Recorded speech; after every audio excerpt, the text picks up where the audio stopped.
제54과 제96문 성찬이 무엇입니까?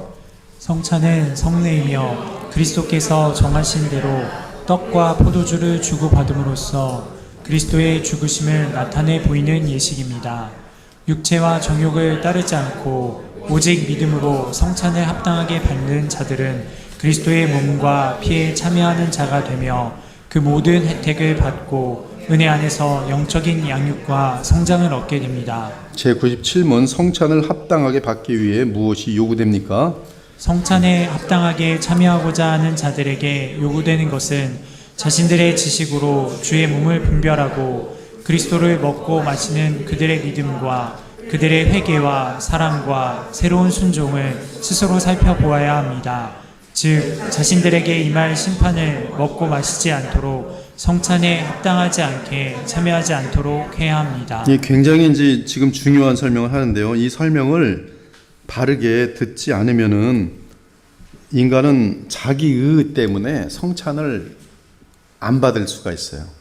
나는 지난 일주일 동안 담배 피지 말라는데 담배를 펴버렸네. 아유, 오늘은 성찬 받지 말아야지. 요건 지금 자기 의에 속아서 성찬을 거절하는 경우예요. 성찬을 받으라면서 목사님께서 일주일 동안 경건하게 살라 그랬는데 토요일 날 내내 부부싸움만 한 거예요. 아침에 와서 부부싸움한 주제에 무슨 성찬을 받아 그러고 안 받아요. 이런 지금 다 성찬에 대한 굉장히 큰 오해고, 그렇게 함으로 말미암아 하나님께서 우리에게 주시려는 은혜를 거절하는 무례함과 오만과 못난 무식한 그런 반응이 돼버려요. 그래서 이 성찬에 대해서 오늘 여러분들 되게 잘 설명을 듣는 거 참 중요한 것 같아요. 성경 봉독하죠. 또 떡을 가져 감사기도 하시고 떼어 그들에게 주시며 이르시되 이것은 너희를 위하여 주는 내 몸이라 너희가 이를 행하여 나를 기념하라 하시고 저녁 먹은 후에 잔도 그와 같이 하여 이르시되 이 잔은 내 피로 세우는 새 언약이니 곧 너희를 위하여 붓는 것이라. 우리가 축복하는 바 축복의 잔은 그리스도의 피에 참여함이 아니며 우리가 떼는 떡은 그리스도의 몸에 참여함이 아니냐. 사람이 자기를 살피고 그 후에야 이 떡을 먹고 이 잔을 마실지니 너희는 믿음 안에 있는가? 너희 자신을 시험하고 너희 자신을 확증하라. 우리가 우리를 살폈으면 판단을 받지 아니하려니와 사랑을 추구하며 이러므로 우리가 명절을 지키되 누르기 없이 오직 순전함과 진실함의 떡으로 하자. 그러므로 누구든지 주의 떡이나 잔을 합당하지 않게 먹고 마시는 자는 주의 몸과 피에 대하여 죄를 짓는 것이니라. 이 8번하고 3번이 굉장히 무겁죠. 무섭고, 사람이 자기를 살피고 그 후에야 이 떡을 먹고 이 잔을 마실지니, 또 이게 반복이 돼요. 그러므로 누구든 주의 떡이나 잔을 합당하지 않게 먹고 마신 자는 주의 몸과 피에 대하여 죄를 짓는 것이니라. 잔을 합당하지 않게 먹고 마시는 자, 아까 설명했죠. 목사님이 2주 후에 성찬이 있습니다. 이분부터는 조심해야지. 그래서 평소에 자기가 죄라는 것을 딱 앉았어요. 2주 난 성공이다. 나는 이제 성찬을 받을 자격이 돼. 이것도 지금 굉장히 문제가 있는 거죠. 지금 우리가 상식적인 이런 복음적인 이해가 아니라 자기의 상식적인 그러한 사고방식 속에서 얼마나 실수를 할 수 있는 내용들인지를 볼 수 있는 것이에요. 지금까지 어쩌면 여러분이 그렇게 이해했을 수도 있겠어요. 뭐 한 사람 한 사람 당신 왜 성찬 오늘 받았습니까? 안 받았습니까? 물어볼 수도 없고. 근데 두 가지가 있어요. 어떤 사람은 정말로 받지 말아야 되는데 받는 사람이 있고, 어떤 사람은 받아도 되는데 안 받는 사람이 있고, 둘 다 이제 하나는 죄를 먹고 마신 것이고 하나는 은혜를 충만하게 받을 수 있는, 이 복음을 듣고 막 성령으로 충만할 수 있는 기회를 놓쳐버린 것이 굉장히 중요한 내용입니다. 자, 성경은 성찬 제도에 대해 4가지 본문을 알려준다. 여기서 우리는 이 성례를 거행하면서 단순성과 장엄성을 본다. 그러나 바로 이 성례는 복음의 가장 큰 부패의 중심이 되어왔다. 지금 이 성찬은 루터파, 카톨릭, 또 아나베프티스트, 다 굉장히 그 입장이 틀려, 해석이 틀리고, 그래서 오늘 이걸 잘 다뤄야 돼요. 요리문답의 진술은 이러한 왜곡에 주의하도록 구성되어 있다. 자, 성찬, 또 주의 만찬 또는 성만찬 다 같은 단어예요. 그래서 어떤 뭐 너무나 그 좀 너무 쓸데없이 단어 가지고 말장난하는 목사님들은 이거 가지고 또 싸워요. 주만찬으로 해야 된다. 뭐 성만찬 뭐 이런 거 쓰면 안 된다. 성찬이라는 단어는 캐톨릭에서나 쓰는 건데 그 단어를 왜 쓰냐. 그래서 뭐 도대체 왜 이런 걸 가지고 이렇게 그냥 몇 달, 몇 년이고 싸우는지 모르겠어요. 그건 굉장히 한심한 것이고, 그런 사람들에게 성경 퀴즈하면 또 성경은 또 몰라요. 먼저 성찬의 요소는 떡과 포도주다. 또 이거 가지고 따진 사람이 있어요. 떡이 아니라 빵이라는 거죠. 뭐. 네, 정말 그래요. 한국말 그 브렛을 번역하면 빵도 나올 수 있고 떡도 나올 수 있는 건데, 우리 정서상 떡 그러면 되게 그 구수하고, 빵 그러면 왠지 서양화돼서 좀 현대판 같고, 빵 먹는다 그러면 기분 안 좋은 사람도 있고, 이제 좀 오래되신 분들은 떡 먹는다 그러면 성찬하는 거 같고, 빵 먹는다 그러면 괜히 싫어하고 막 그러거든요. 그건 정서 문제지. 이걸 뭐 떡이라고 하고 빵이라고 그거 가지고 또 싸우는 사람들도 있어요. 성경에 보면은 그런 쓸데없는 거 가지고 싸우지 말라고 누차 바울이 얘기하죠. 그리스도의 몸과 피는 신체적이고 육체적인 방식으로 임재하지 않는다. 줄을 쭉쭉 치세요. 그리스도의 몸과 피는 신체적으로 육체적으로 임재하지 않습니다. 주의 육체적인 임재는 없어요. 사제가 사람들에게 분배하는 물질에 일어나는 기적은 없습니다. 로마 카톨릭 교회가 얼마나 맹목적이고 미신적인지, 얼마나 세뇌시키는지가 여기 나와요. 즉 로마 카톨릭에서 가장 중요한 교리는, 즉 로마 카톨릭이라는 10억의 어마어마한 이 집단이 서 있는 제일 중요한 교리는 무엇이냐면 이 성체예요. 성체. 지금 이 성만찬이 성체 성사예요. 이 성체 성사의 빵 잔을 사제가 This is the body of Christ. 지금 떡 이게 무교병으로 만든 동그랗게 칩이거든요. 이걸 딱 외칠 때 진짜 카톨릭, 이걸 안 믿으면 화형입니다. 중세 때는 화형이에요. 불에 태워 죽이는 거예요. 고문하고 이걸 믿을 때까지. 이게 무엇으로 믿어야 되냐면 예수님의 진짜 살이라는 거예요. 진짜 살. 그리고 여기 자기네들끼리 먹는 포도주는 일반인들에게 못 나누는 위험해서, 이거는 진짜 예수님 피인 거예요. 언제? 축성할 때, 사제가 선포할 때. 근데 그걸 안 믿으면 가짜 캐톨릭이에요. 그리고 그들이 권력을 가졌을 때는 이걸 안 믿는 것들은 다 불태워 죽이는 거예요. 지옥불에 합당하기 때문에. 그것이 화형제도였어요. 그걸 안 믿기 때문에 개신교도들이 1000만 가까이 죽은 것이, 1000만 이상이 죽은 것이, 그것이 카톨릭의 제일 중요한 교리에 지금도. 그것이 true 카톨릭 신자, false 카톨릭 신자예요. 성체에 대한 거예요. 그것을 화채살이라고 그래요. 화채살. 즉 정말로 이 웨이퍼는 예수님의 살이라는 거예요.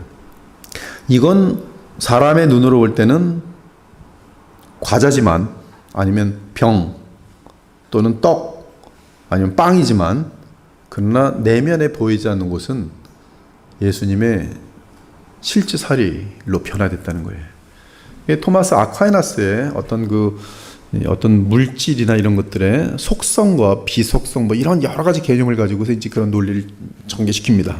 그럼 사람들은 저 분명히 웨이퍼인데, 즉 병인데, 떡인데, 그래도 저렇게 엄청난 분들이 예수님의 살이라니까 믿어야지. 그리고 다음부터는 정말 아이같이 믿는 거예요. 근데 이것은 세뇌란 말이에요. 세뇌. 집단 세뇌. 10억이 세뇌돼 있어요. 뭐 지금이야 뭐 안 믿어도 믿는 척하고 그냥 그런 시대니까 상관없어요. 요새 뭐 카톨릭 신자들도 거의 안 믿어요. 그냥 가서 믿는 척하고 또 그렇고 다 대충 집어 던지고 가는 거지. 그냥 종교적인 분위기가 굉장히 크잖아요. 당당 치고 뭐 춤도 추고 뭐 향도 뿌리고 막 이러고 뭐 옷도 얼마나 복잡합니까? 꽃갈고도 쓰고 뭐 이러면서.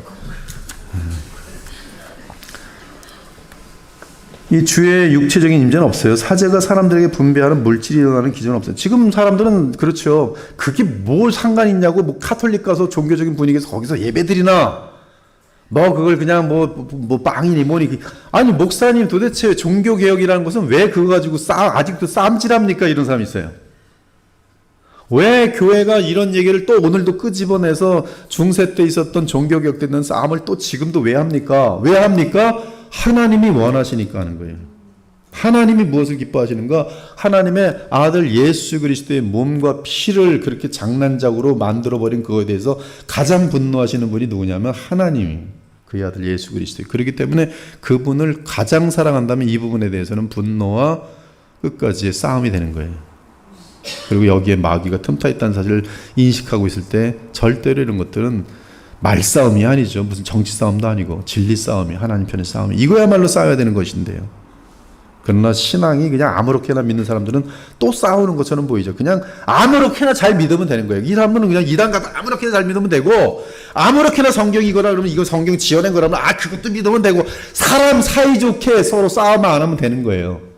너만 잘 먹고 나 잘 먹고 오늘도 행복하게 서로 사이좋게 지내면 되는 거예요. 근데 그것이 진리가 아니란 말이에요. 그게 신앙생활이 아니란 말이에요. 그러면 지금까지 수천 년 동안 지의 진리를 위해 싸운 사람들은 뭡니까? 선지자들은 뭡니까? 구약에서.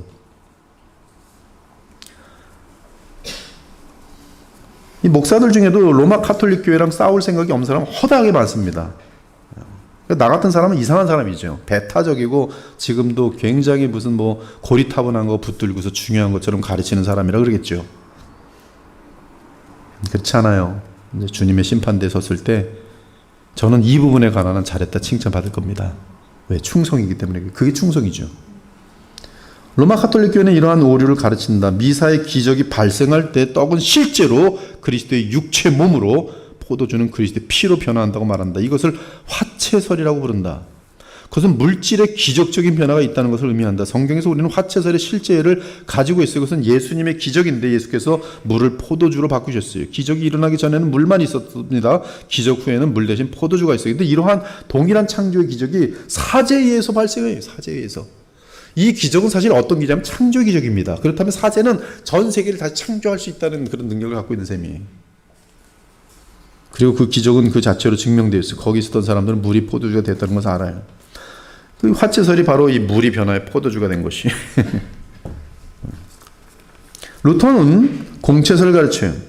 공채설은 예수께서 영광의 부활 이후로 영광의 몸이 되셨을 때 그의 몸은 신성화된 몸이라는 거예요. 즉 신성화된 몸은 그의 몸은 무소부재한 거예요. 즉 하늘에 예수님의 몸이 있지만 그 몸은 신성이 들어가므로 신성은 모든 곳에 있는 것이거든요. 그러면 모든 곳에 있는 그의 몸은 그 모든 곳에 있다는 거예요. 예수님의 몸은. 그래서 이걸 속성교류라 그래요.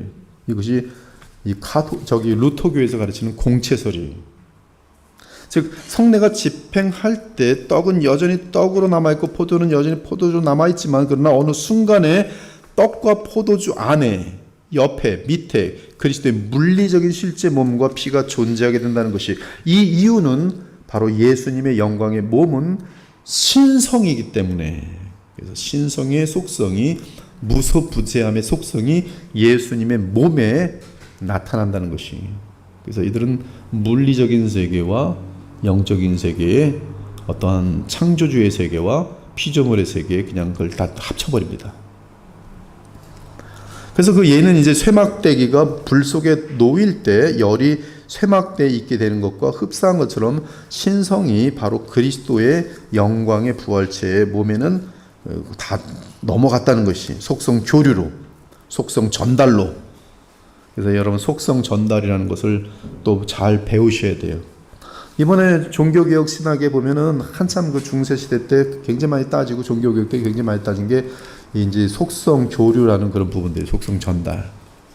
이런 것들은 이제 여러분들이 구별하셔야 돼요. 그러나 우리는 개혁주의는 리폼, 그 예수님의 부활한 몸도 물리적인 몸이, 영광의 이런 몸이 어마어마한 능력을 갖고 있음이 분명할 거예요. 천사들도 능가하는 그런 능력을 갖고 있을 것이 분명히. 그러나 그럼에도 불구하고 우선 피조에 속한 몸이에요. 즉 공간과 시간을 초월하지 못해요. 무소부재할 수가 없어요. 그러므로 그 몸은 하늘에 올라갔던 그대로 다시 내려오실 것이, 그것이 바로 재림이. 이런 것들을 흔들어 버린 것이 바로 루터교의 공채설이. 이 두 가지 견해, 즉 로마 카톨릭 또는 루터교에 따르면 사람들은 신체적이고 육체적인 방식에 따라 그리스도의 몸과 피에 참여하는 것이다. 그리스도의 이 성찬을 떼는 것은, 성찬을 먹는 것은 실제 그리스도의 몸과 살에, 실제 몸과 살에 어떤 몸, 하나는 완전히 이것이 그냥 그 자체가 되는 것이고, 하나는 나는 모르지만 지금 여기에 예수님의 몸이, 하늘에 계신 몸이 여기 지금 그 몸의 그 신적인 속성 때문에 여기 그 주님의 실제 몸이 와 있다는 거예요, 몸이. 즉, 그건 실제 문자 그대로 사람을 먹는 식인종처럼 그리스도의 몸을 먹고 그분의 피를 마시는 것이라고 말하는 거예요. 이런 잘못된 두 가지 견해에 반대하여 개혁주의 견해는 물리적으로 존재하는 것은 떡과 포도주 뿐이라고 말해요. 즉 상징이 또 인친 것이, 참된 믿음으로 이러한 표징들과 상징들을 받는 사람들만이 그리스도의 단번에 희생 제물이 되신 유익에 영적으로 참여하게 된다. 그래서 어거스틴 한때 가룟 유다가 주와 함께 떡을 먹었지만 떡과 함께 주를 먹지는 않았다. 되게 중요한 표현이죠. 어거스틴은 이러한 흥미로운 방식으로 물리적인 표징과 인침 그리고 믿음으로 받는 영적 유익 사이에서 필수적인 구별을 하였다. 구별이 돼요. 거의 맞물려 있지만 반드시 또 맞물려 있는 것만 아니에요. 이것이 올바른 견해다. 제자들이 이 만찬에 처음 참여했을 때 그리스도의 몸과 피는 변하지도 않았고 떡과 포도주 안에 있지 않았으며 그의 몸과 피는 떡과 포도주를 그들에게 주신 예수 그리스도라는 사람 안에 있었다. 즉 예수님의 살과 피는 예수님께 있었고 예수님이 주는 떡과 잔은 이것이 예수님의 피와 살이 아니잖아요. 지금 예수님의 살과 피를 상징하고 있을 뿐이지. 그리고 그는 그들에게 포도주를 주셨지만 자기 혈관 안에 있는 자신의 피를 마시도록 주시진 않았어요. 제자들이 잔을 마실 때 예수님의 피를 마시면서 이게 예수님 피를 먹었네 이랬겠습니까? 그래서 오랜 시간 후에 사도는 말하였다. 우리가 축복하는 바 축복의 잔은 그리스도의 피에 참여함이 아니며 우리가 떼는 떡은 그리스도의 몸에 참여함이 아니냐. 이때 이 피와 떡이 실제 예수님의 피와 예수님의 살입니까? 아니란 말이에요. 그러나 믿음으로 참여하면서 연합을 의미하는 것이죠. 너희가 이 떡을 먹으며 이 잔을 마실 때마다 주의 죽으심을 그가 오실 때까지 전하는 것이니라. 즉 이 떡과 잔이라는 것은 예수 그리스도와의 어떤 복음적인 그런 연합을, 그분의 복음으로 말미암은 그의 속량으로 말미암은 효력을 받아 누리게 되는 그런 내용인 것을 금방 알 수가 있어요. 합당하게 받음. 이러한 이유로 요리 문답은 바울의 가르침을 따라 주의 만찬을 합당하게 받는 것에 주의를 기울인다. 즉 이것은 실제 예수님의 피와 살을 마시는 것이 아니기 때문에 무엇이 필요합니까? 이것이 상징하는 것에 대한 실제에 대한 자세한 설명 및 설명에 대한 무엇이 필요해요? 믿음이 필요해요. 이것은 복음을 믿는 것과 동일해요. 복음을 믿지 않는 사람은 이 성찬에 대해 담긴 메시지도 믿지 않을 것이지만 복음을 받아들인 사람들은, 듣는 복음을 받아들인 사람들은 성찬에 대한 예수님이 제정하신 이 복음의 의미를 그들은 성찬을 통해서 쉽게 받아들여요. 즉 믿음이에요. 성찬이 상징하고 있는 그 실제에 대한 믿음, 예수님의 십자가의 죽으심과 그의 부활하심 그리고 성령으로 그 효력을 우리에게 주심에 대한 믿음이 성찬과 함께 이해되어지면서 그 은혜의 효력을 누리는 것이죠. 바로 이것이 자신을 살필 내용이에요. 나는 이것을 믿는가 믿지 않는가, 이것이 제일 중요해요. 나는 예수 그리스도가 하나님의 아들이며 그분의 죽으심이 나를 위한 것인데 그 내용을 성찬이 담고 있다고 믿는가 믿지 않는가, 이것이 지금 나를 살피는 가장 중요한 핵심 내용이에요. 나의 도덕적인 점검을 하는 게 아니라, 그렇죠? 나의 의를 점검하는 것이 아니라 나의 어떤 내가 결심한 부분을 실패했기 때문에 부자격이라고 스스로 판단하는 것이 아니라 이것이 담고 있는 메시지를 나는 이해하고 있으며 그렇게 지금 이해하고 믿음으로 이 복음을 지금 나오는가. 어떤 사람은 주일날 교회 안 와요. 왜 안 옵니까? 일주일 내내 죄만 많이 져서 오늘 교회 안 가겠대요. 언제 올 거예요? 다 잊어먹고 나서. 한 3주 정도 안 와요. 그러면 이제 까먹는 거죠. 그때쯤 되면 다 까먹고 이제 슬슬 와요. 그럼 뭐예요? 이건 죄가 해결된 게 아니라 죄가 그냥 짓눌려서 까먹은 거죠. 그 사람은 그 죄성이 그냥 묶여 있습니다. 성경 뭐라 그래요? 죄 있는 자들은 내게로 오라. 그날 죄를 졌으면 더 많이 와야죠. 더 많이 와서 빨리 죄 씻음을 받고 죄 사함을 받고 그리고 또 죄를 이길 수 있는 그 은혜를 받아야 될 거 아니겠어요? 죄를 다시는 짓지 않기 위해 더 많이 예배드리고 더 많이 주님과 동행해야 될 거 아니겠어요? 근데 인간들은 그렇게 안 그래요. 근데 예배 때도 그런 자세를 취하는 동일하게 성찬에도 꼭 그래요. 그게 바로 자기의 피와 살을 먹고 죄를 먹고 마시는 거예요. 이러한 점에서 우리는 성경에서 합당하지 않게 먹고 마시는 것이 무엇을 의미하는 것인지를 이해할 수 있다. 어떤 사람들은 이 말씀을 누군가는 주회상에 올 자격이 없는 것으로 받아들였다. 그렇죠. 나는 지난 뭐 이렇게 했으니까 뭐다. 그런 사실 주의 만찬에 올 자격이 있는 사람은 아무도 없다. 모든 사람이 죄를 범하였으면 하나님의 영광에 이르지 못하더니 합당하게 먹고 마시라는 것이 하나님의 축복을 받을 만하게 행하라는 의미가 아니다. 오히려 그 말은 합당한 마음가짐, 즉 믿음이 있는지, 성찬에 합당하게 참여하는 사람들은 자신들이 합당하지 않은 죄인들임을 알고, 그래서 성찬을 진심으로 대하는 자들은 이 성찬이 얼마나 거룩한 예식인지 알고 성찬을 통해서 하나님께 나아가는 것임을 알고, 나는 이 자리에 올 자격이 없는데 누구 덕분에? 예수 그리스도의 속량과 그분의 대제사장 되심 덕분에. 그것을 어디서 느껴요? 성찬을 하면서 느껴요. 눈물을 뚝뚝 떨어져요. 죄인 중에 괴수, 그럼에도 나를 받아주시는 주님 안에서 받아주시는 하나님의 사랑과 은혜, 감당할 수 없는 그 은혜. 손들고 주님 앞에 예수님 공로 의지하여 나아갑니다. 이것이 동일한 성찬에 대해서 바른 믿음의 자세예요. 이 자세가 아닌 모습으로 오는 것은 자기 죄를 먹고 마시는 거예요. 교만 또는 무지. 여러분이 이러한 지식을 가지고 있었습니까? 이러한 지식을 가지고 지금까지 성찬을 했습니까? 성찬을 도대체 무슨 의미를 가지고 지금까지 했습니까? 굉장히, 혹시 오늘 이 배움을 보면서 나는 그러고 보니까 죄만 먹고 마셨네? 지금까지 그럼 성찬은 여러분 형식적인 거예요. 아무런 의미가 없는 거예요. 믿음도 없는 것이고 그냥 생쇼를 한 거예요. 그냥 빵 갖다 놓고서 단체들끼리 나가서 먹고 마시고 뭐 분위기 좋게 뭐 이러고서 되게 거룩해 보이니까 뭐가 거룩한 것 같다. 이거는 지금 하나님께서, 예수께서 보시면 참 기가 찰 노릇이죠.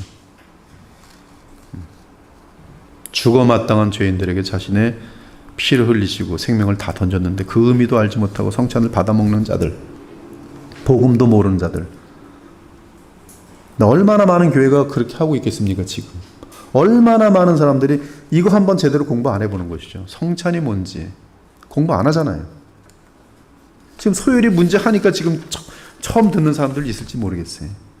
그러면 그 사람들은 무지 속에서 성찬할 때 뭐예요? 자기 생각 가지고 하는 거예요. 자기 치측. 이런 거겠지.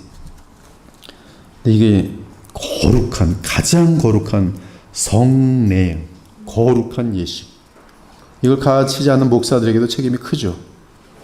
즉 성찬이라는 것은 내가 하나님께 나아가기에 합당하지 않은 죄인임을 알고 오직 예수 그리스도의 속량을 상징하는 이 상징의 실제를 의지하고, 즉 예수님 그분의 속량과 그분의 대제사장 되심을 의지하고 하나님께 나아갑니다라는 것이 성찬식이.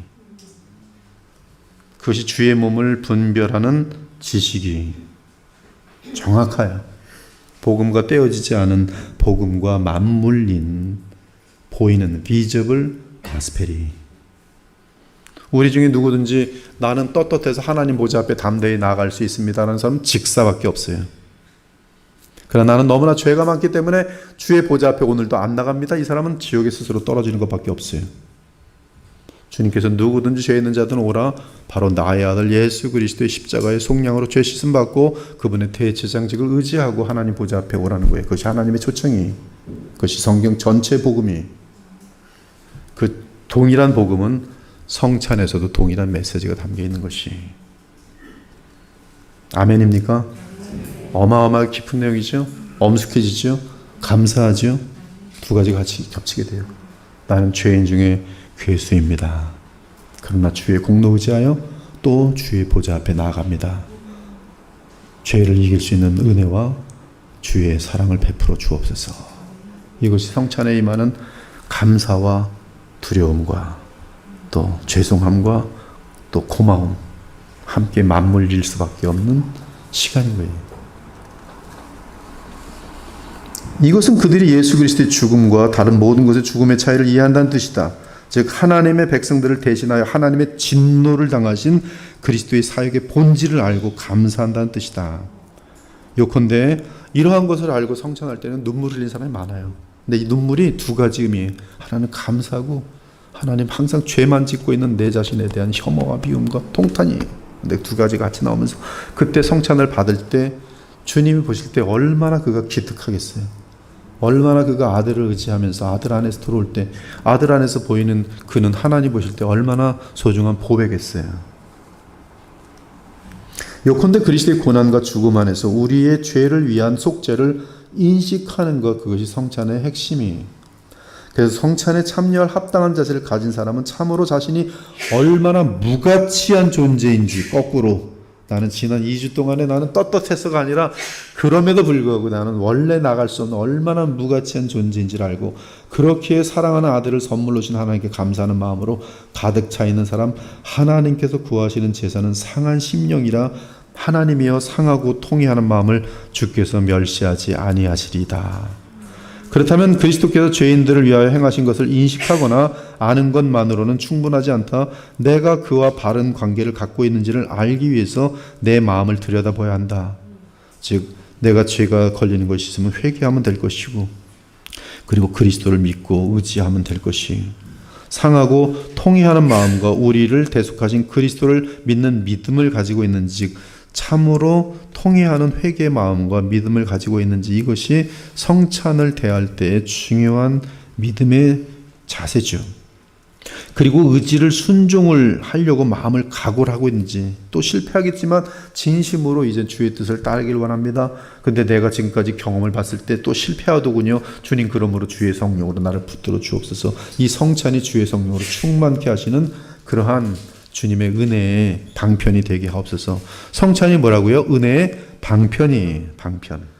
한편 이렇게 살피는 과정에 많은 사람들이 믿음, 회개, 사랑 그리고 새로운 순종에 있어서 부족을 느끼며 성찬에 참여하는 것에 큰 회의를 느낀다. 이때 우리는 성경이 실제로 요구하는 것에 대해 잘못된 이해를 가지면 나는 안 돼, 자격이 안 돼 하면서 성찬을 받지 않으면 이게 바로 이제 굉장히 어리석음인 것이죠.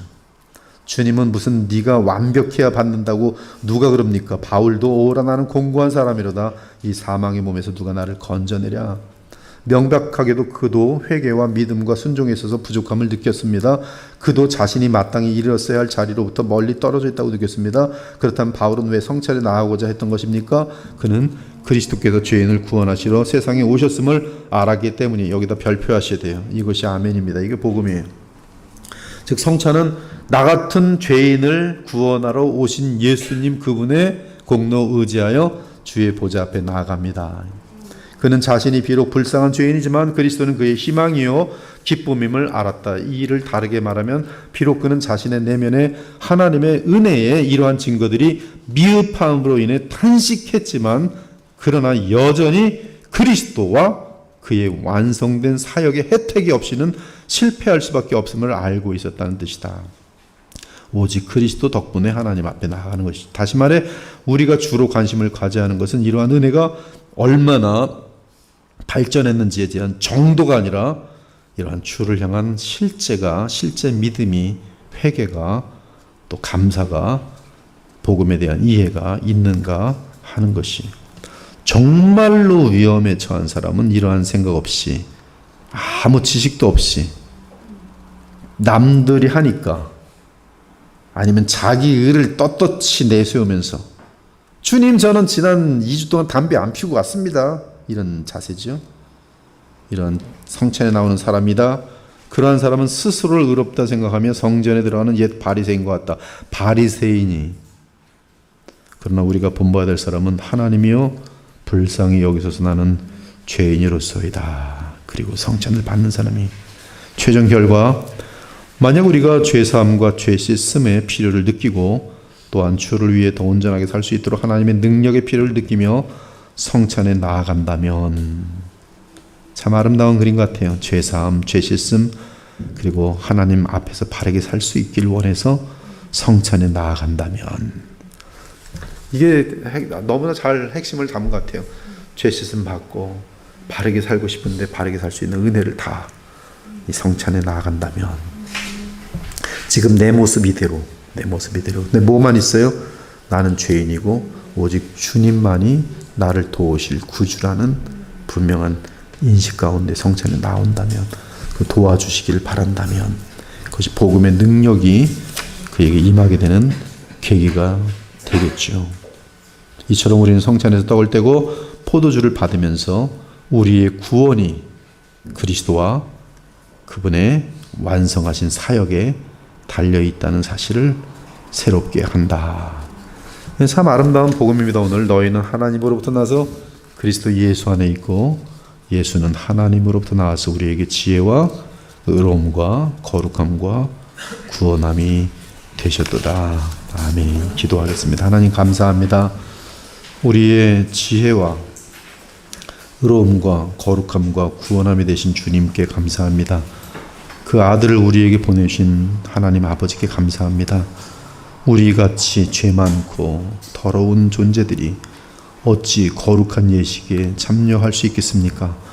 그러나 그 예식이 상징하는 바가 우리 주 예수 그리스도의 십자가 속량과 하나님께서 허락하신 대제사장의 직분으로 말미암아 누구든지 대제사장께 와서 그분의 보혈로 죄사함 받으며 또 힘차게 바르게 살 수 있는 성령의 은혜를 입을 수 있는 그것이 오늘 성례에 다 담겨 있는 것을 알고 그 약속을 믿는 자들마다 그 효력을 누리는 것을 오늘 알게 되었으니, 세례나 또한 성찬을 대하는 우리의 마음 자세가 말씀에 대한 바른 이해와 함께 믿음으로 나아가 주님께서 인치신 아름다운 복음의 능력들을 다 누릴 수 있는 하나님의 자녀들이 되어서 말씀 들리는 복음과 보이는 복음을 통해서 우리가 넉넉히 하나님의 은혜의 방편을 통하여 주께서 그리스도 안에서 베푸시는 한량없는 은혜를 누리면서 우리의 짧은 삶을 예수 그리스도를 닮아가고 하나님의 나라를 확장시키는데 영원히 아름답게 쓰임받을 수 있는 그러한 지체들이 다 되는 복을 허락하여 주시옵소서. 오늘도 돌아가는 발걸음에 감사와 은혜가 넘치길 부탁드리며 예수 그리스도의 이름으로 기도합니다. 아멘.